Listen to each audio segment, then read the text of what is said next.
Hey folks, so today we will talk about the anonymous login. I know that anonymous and login, it's somehow the opposite things to each other, but try to observe how you behave on the real life, how you interact with the people, and you will see that it's make more sense. So imagine that you go to work, you grab the coffee. Probably you do it in the same place, and people already knows you. They don't know that it's a Volodya position or whatever. They do not ask you the passport, but they keep some important attributes about you. Yeah, that this guy take the double espresso. He doesn't like sugar. He doesn't like any kind of other stuff, but just strong coffee. The stronger is better. Yeah, and for them it's enough.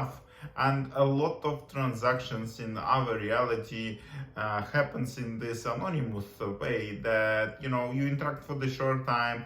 Maybe you have longer relations over the time. Yeah, maybe the barista later could discover a bit more about you, have some chats and all of the things, but that's it. The same if you go to the restaurant right now, you need a bit more. Yeah, they will ask you for the name, but on practice they don't care that you are Volodya. You could say that you are Alan K or whatever, because they need some identifier that they could connect to the table reservation. And if you're already in the restaurant, the waiter, he not going to check your documents. You're already inside, so he know that he needs to track your order data, yeah, what you want to eat, what you want to drink, and hope to get some tips from you at the end.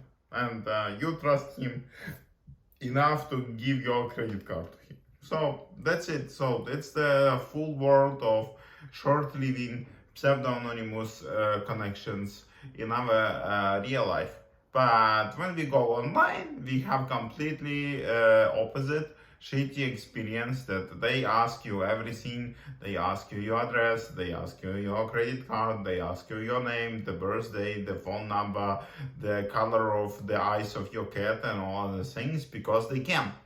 And actually it's the source of the problem, that we need some kind of the authenticity system that could keep you the pseudo-anonymous, because for business it's not so important, all these attributes. Yeah, for sure, if you do the order on Amazon, they really wants to know your place, where to deliver you the package, but maybe you do not want to disclose your real home address. Maybe you will use some post boxes or some other things, but we need more the anonymous login. What I mean on the anonymous login, that it could be based on the, for example, the DID, and that you prove the ownership of the private key, so you identify yourself, you give the identifier to the business, they already could connect and track the relation.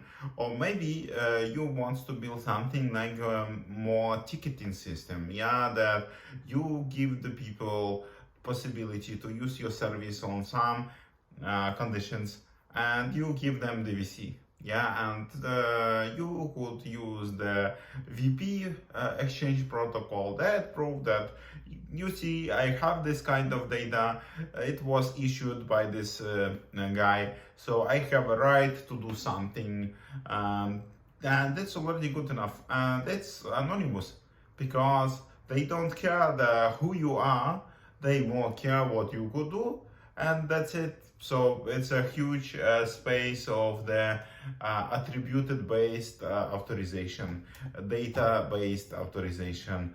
And I believe that the future identity systems, the scalable systems, will go this way, because we need to reflect more how real life works in our digital space.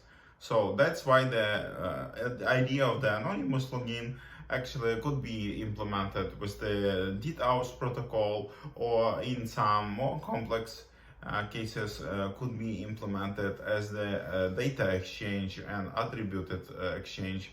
So that's it. So I keen to hear more from you.